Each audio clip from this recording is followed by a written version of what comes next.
Hello guys, आज हम nature and significance of management का पार्ट 3 पढ़ेंगे। तो आपका मेरे चैनल में स्वागत है। एज बिजनेस स्टडीज़ आपको डेफिनेटली आपको 100 लाने में मदद करेगी आपके बिजनेस स्टडीज़ के एग्ज़ाम में। तो अगर किसी ने इसके पहले 2 पार्ट नहीं देखे तो प्लीज़ वो देख लीजिए, क्योंकि चैप्टर का बेस बनना ज़रूरी है, तभी चैप्टर में इंटरेस्ट भी आता है और अंडरस्टैंडिंग भी इम्प्रूव होती है। तो चलिए अब हम स्टार्ट करते हैं हमारा आज का टॉपिक। आज हम क्या पढ़ने जा रहे हैं। आज हम लेवल्स ऑफ मैनेजमेंट के बारे में पढ़ेंगे। जैसे हमारे स्कूल में लेवल्स होते हैं, class first, class second, class third, वैसे मैनेजमेंट में के भी लेवल्स होते हैं, लेवल 1, लेवल 2, लेवल 3। और पर इसमें 1, 2, 3 से नहीं जाने जाते। ये top level management, middle level management और लोअर लेवल मैनेजमेंट के नाम से जाने जाते हैं। कैसे? टॉप, मिडिल और लोअर। सबसे नीचे लोअर आता है, बीच में मिडिल आता है और सबसे ऊपर टॉप आता है। तो अब हम टॉप से स्टार्ट करते हैं। टॉप लेवल ऑफ मैनेजमेंट में कौन कौन आते हैं? जो कंपनी के बोर्ड्स ऑफ डायरेक्टर्स हो गए, आई होप आपको दिख रहा होगा जो फ्लो चार्ट इसमें बना हुआ है। बोर्ड्स ऑफ डायरेक्टर्स हो गए, चीफ एग्जीक्यूटिव्स हो गए और जनरल मैनेजमेंट, ये सारे किसके अंदर आते हैं? ये हमारे टॉप लेवल मैनेजमेंट के अंदर आते हैं।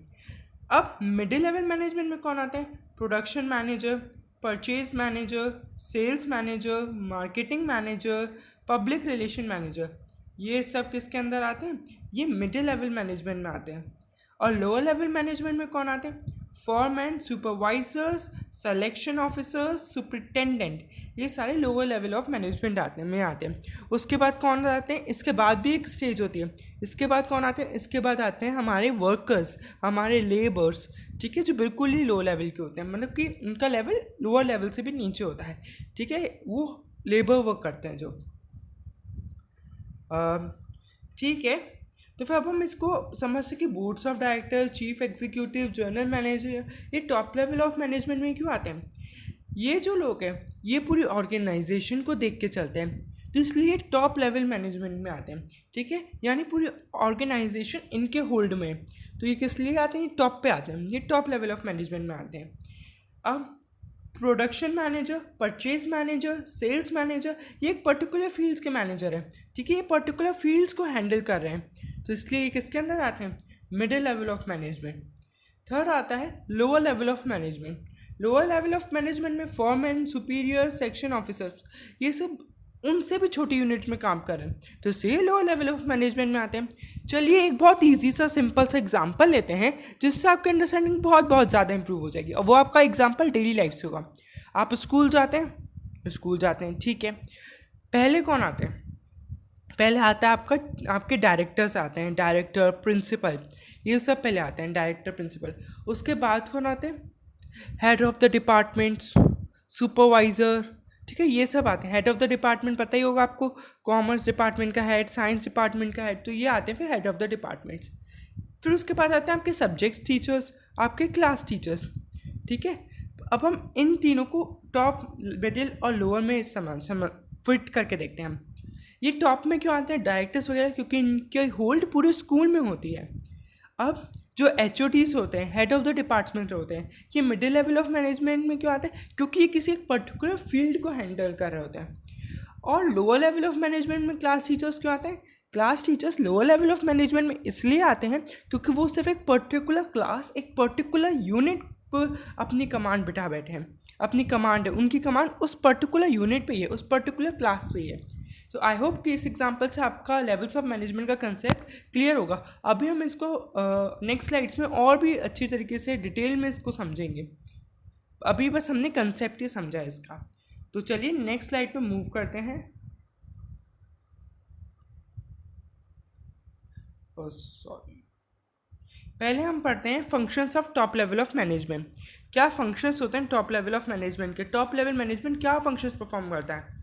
डिटरमाइन दो। अब ये देखिए, मैंने जैसे बताया कि इनकी होल्ड पूरी ऑर्गेनाइजेशन पे होती है। मेरे वर्ड्स को आप कमांड कर लीजिए तो आपको कभी कंसेप्ट में आपके वीकनेस नहीं आएगी, ठीक है। तो मेरे वर्ड्स जो है उन्हें कमांड कर लीजिए और उसके अकॉर्डिंग हम फंक्शंस पढ़ेंगे तो आपको ईजिली याद हो जाएंगे। तो पहला जो फंक्शन है, determine the objectives for the organisation. हमने जैसे पढ़ा कि इनकी पूरी होल्ड ऑर्गेनाइजेशन पे रहती है, तो ये जो देखे चलेंगे पूरी ऑर्गेनाइजेशन को लेके चलेंगे, ठीक है, किसी पर्टिकुलर चीज़ को नहीं लेके चलेंगे, पूरी ऑर्गेनाइजेशन को लेके चलेंगे। तो ऑब्जेक्टिव्स ये पूरी ऑर्गेनाइजेशन के सेट करेंगे। Framing of plans and policies, किसी भी जगह की पॉलिसीज़ बनती तो उसको उसकी ओवरऑल डायमेंशंस लेके बनती है, ठीक है। आज गवर्नमेंट पॉलिसी बनाती है तो पूरे इंडिया के लिए बनाती है ना, ठीक है, पूरे इंडिया के लिए। हालांकि एक्सेप्शन होते हैं, जैसे JNK जम्मू एंड कश्मीर है, उसमें अलग पॉलिसीज़ बनती है। बट अगर हम देखें तो वैसे जो हमारी गवर्नमेंट है, सेंट्रल गवर्नमेंट, वो पूरी इंडिया को लेके पॉलिसीज़ बनाती है ना। तो वही पॉलिसीज़ बनाना और प्लान तैयार करना। Coordinate and control the performance, हालांकि ये step her level of management अपने अपने तरीके से अपने अपने लेवल पे परफॉर्म करता है, पर जो टॉप लेवल ऑफ मैनेजमेंट है इसका कोऑर्डिनेट करता है, ये सबकी परफॉर्मेंस कोऑर्डिनेट करता है, सबके परफॉर्मेंस कंट्रोल करता है, और प्लान्स के अकॉर्डिंग ही सबको उसके टास्क दिए जाते हैं, ठीक है। और हमने पिछले ही स्टेप में पढ़ा था, पिछले ही फंक्शन में पढ़ा था कि ये प्लान्स और पॉलिसीज़ को बनाते हैं। सेकेंड लास्ट आता है हमारा analyse the business environment. Plans तब तक नहीं बन सकते जब तक हम बिज़नेस इन्वायरमेंट को एनालाइज नहीं करेंगे। आज कैसा इन्वायरमेंट है बिज़नेस के लिए, आज कौन सी पॉलिसीज़ हमें अपनानी चाहिए जिससे हमारा बिज़नेस सर्वाइव कर जाए इस फास्ट चेंजिंग इन्वायरमेंट में। तो ये सब किसका काम होता है, ये टॉप लेवल ऑफ मैनेजमेंट का काम होता है। Last but not the least, assemble the resources. ये रिसोर्सेज को इकट्ठा करके रखते हैं, फिर उनका यूज़ करवाते हैं, रिसोर्सेज को कलेक्ट करते हैं, फिर उनको यूज़ में लाते हैं। उनको यूज़ में लाते नहीं, करवाते हैं, लेके आते नहीं है, करवाते हैं दूसरे लेवल्स ऑफ मैनेजमेंट के थ्रू। तो आई होप कि टॉप लेवल ऑफ मैनेजमेंट के फंक्शंस आपको सारे क्लियर होंगे। तो चलिए अब हम मिडिल लेवल ऑफ मैनेजमेंट के फंक्शंस पढ़ेंगे। तो what are the functions of middle level of management? Interpreting the policies framed by the government.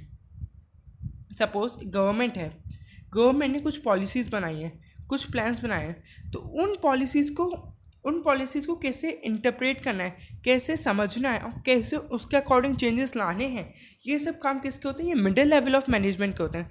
Central government ने पॉलिसीज़ बनाई, स्टेट को कैसे अपनानी है, क्या चेंजेस लाने हैं स्टेट के अंदर एक पर्टिकुलर, वो कौन देखती है, वो स्टेट गवर्नमेंट देखती है। सेकेंड आता है selecting operative and supervisory personal. Select करना, लोगों को सेलेक्ट करना जो उनके अंडर काम करे, उनके सुपरविजन में काम करें, ठीक है, उनके सुपरविजन में काम करें। थर्ड आता है assign duty and responsibilities to lower level of management. अब उन्होंने जो जिनको सुपरवाइज किया है, जिनको अपने अंडर रखा है, वो किसके अंदर आएंगे, लोअर लेवल ऑफ मैनेजमेंट। अब उन्होंने उसको अपने अंडर रखा है तो उसको काम बताने की भी ड्यूटी किसकी आती है, मिडिल लेवल ऑफ मैनेजमेंट की ड्यूटी आती है कि उन्हें काम बताए। तो यही ये पॉइंट समझाना चाह रहा है कि उनका जो थर्ड टास्क है, थर्ड फंक्शन है कि वो असाइन करे, ड्यूटी असाइन करे, रिस्पॉन्सिबिलिटी बताए, किसको, लोअर लेवल ऑफ मैनेजमेंट को। फोर्थ आता है हमारा motivate personal to achieve desired objectives. उसका एक जो मेन काम है वो है कि मोटिवेट करना लोगों को, ताकि उनकी एफिशिएंसी बढ़े, उनकी इफ़ेक्टिवनेस बढ़े, और काम जो है क्वालिटी वाला हो और क्वांटिटी वाला भी हो और मिनिमम कॉस्ट में हो। Cooperate with entire organisation. जो मिडिल लेवल ऑफ मैनेजमेंट है ये बीच में आता है, सेंटर में आता है, तो इसकी ड्यूटी बनती है कि सारी ऑर्गेनाइजेशन को एकजुट करके रखे, ठीक है, टीम स्पिरिट मेंटेन करके रखे, ठीक है। तो ये सारे मेन फंक्शंस हैं मिडिल लेवल ऑफ मैनेजमेंट के। आई होप आपको ये फंक्शंस भी अच्छे से समझ में आ गए। और कोई भी डाउट है तो प्लीज़ आप कमेंट्स करिए and I will definitely try to reply. अब हम आते हैं थर्ड लेवल ऑफ मैनेजमेंट, और we can say lower level of management, और we can say supervisory level of management, और we can say operational level of management. अच्छा, एक question है, क्यों इसे ऑपरेशनल लेवल ऑफ मैनेजमेंट कहा जाता है? इसलिए कहा जाता है इसे ऑपरेशनल लेवल ऑफ मैनेजमेंट क्योंकि जितने भी सारे ऑपरेशंस हैं वो इसी लेवल पे होते हैं। जितने भी सारे टास्क परफॉर्म्स होते हैं वो इसी लेवल ऑफ मैनेजमेंट पे परफॉर्म होते हैं, ठीक है। तो अब हम इसके फंक्शंस पढ़ते हैं। Issues, orders and instructions.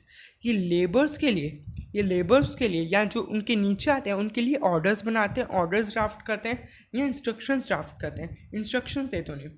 Prepare plan for activity, कैसे कैसे काम करना है उसका प्लान ये बनाते हैं। अब आप कहेंगे कि प्लान तो भाई टॉप लेवल ऑफ मैनेजमेंट भी बनाता है, बट जो टॉप लेवल ऑफ मैनेजमेंट बनाता है वो क्या करता है, वो क्या काम कब करना है, कैसे करना है, किस स्टेप्स को फॉलो करना है। बट ये क्या प्लान करता है लोअर लेवल ऑफ मैनेजमेंट, कैसे करवाना है काम, कैसे करवाना है काम, ये प्लान करता है। Assign and assist in work, ये काम को असाइन करता है, लोगों को असिस्ट करता है जो इसके नीचे के लोग हैं उन्हें काम के लिए। रिप्रेजेंट वर्कर्स ग्रीवेंसेस, जो भी वर्कर्स की शिकायतें होती हैं मैनेजमेंट से रिलेटेड, ये उसको जाकर टॉप लेवल ऑफ मैनेजमेंट के सामने या पहले मिडिल लेवल ऑफ मैनेजमेंट के सामने डिस्प्ले करता है। ये इनकी दुख आ रही है, या हम कह सकते हैं ये इनको पेन हो रहा है, ये इनकी सफरिंग्स है, प्लीज़ इनको रिजॉल्व करिए, प्लीज़ इनके प्रॉब्लम्स को रिजॉल्व करिए, ऐसे करके ड्राफ्ट ले जाते हैं किस पे, मिडिल लेवल ऑफ मैनेजमेंट। पर अगर मिडिल लेवल ऑफ मैनेजमेंट भी कोई उसकी तरफ से भी कोई रिप्लाई नहीं आता तो ये टॉप लेवल ऑफ मैनेजमेंट पे जाते हैं।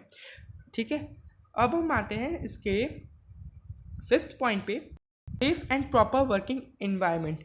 ये हमें हेल्प करता है कि लेबर्स के लिए सेफ़, सबसे इम्पॉर्टेंट सेफ्टी होती है, हमने सुना है। तो भाई इनकी एक जो अटमोस्ट ड्यूटी होती है वो होती है कि सेफ और प्रॉपर वर्किंग एनवायरनमेंट। इनके पास सैनिटेशन की फैसिलिटीज़ होनी चाहिए, लेबर्स के पास ड्रिंकिंग वाटर अवेलेबल होना चाहिए इनके पास। ठीक है, फिर आता है हमारा helping middle level of management. ये इनडायरेक्टली या directly middle level of management को भी हेल्प करवाते हैं, मिडिल लेवल ऑफ मैनेजमेंट के गोल्स भी सेटिस्फाई करवाते हैं। लास्ट आता है इसका इनकरेज इनिशिएटिव ऑफ एम्प्लॉयज़। ये हेल्प करते हैं एम्प्लॉयज़ को, वर्कर्स को, कि वो इनिशिएटिव ले, अपने प्लान्स रखें मैनेजमेंट के सामने। अगर मैनेजमेंट को उनके प्लान्स अच्छे लगेंगे तो वो ज़रूर अपनी ऑर्गेनाइजेशन में अपनाएंगे और उन्हें एक तरीके का मोटिवेशन बूस्ट मिलेगा कि हम ये ऑर्गेनाइजेशन हमारी भी है। ठीक है, तो इनका मोटिवेशन का भी काम होता है और इनकरेज का भी काम होता है, किसके थ्रू, इनिशिएटिव्स, लोगों के इनिशिएटिव लेने के थ्रू। तो आई होप आपको समझ में आया होगा जो भी आज हमने पढ़ा, आपकी अंडरस्टैंडिंग सारे कंसेप्ट को लेके जितने भी आज हमने पढ़े बहुत अच्छे से इम्प्रूव हुई होगी अंडरस्टैंडिंग, और इस चैप्टर में आपको थोड़ा बहुत इंटरेस्ट आ ही रहा होगा। हालांकि बिजनेस में इंटरेस्ट लाना बहुत मुश्किल समझते हैं लोग, यहाँ लोगों को इंटरेस्ट बहुत मुश्किल से आता है, बट आई होप कि मैंने उस पेन को थोड़ा कम करने की कोशिश की और आपको मेरा एक्सप्लेनेशन पसंद आया। अगर पसंद आया तो क्या करना है आपको, मुझे मोटिवेट करना है। मुझे कैसे मोटिवेट करना है, लाइक बटन पे प्रेस करके, सब्सक्राइब करके, और जो भी अपने डाउट्स हैं या जो भी आप मेरे से उम्मीद रखते हैं कि मैं ये चीज़ इम्प्रूव करूँ वो आप कमेंट्स में करिए प्लीज़। ठीक है, क्योंकि एक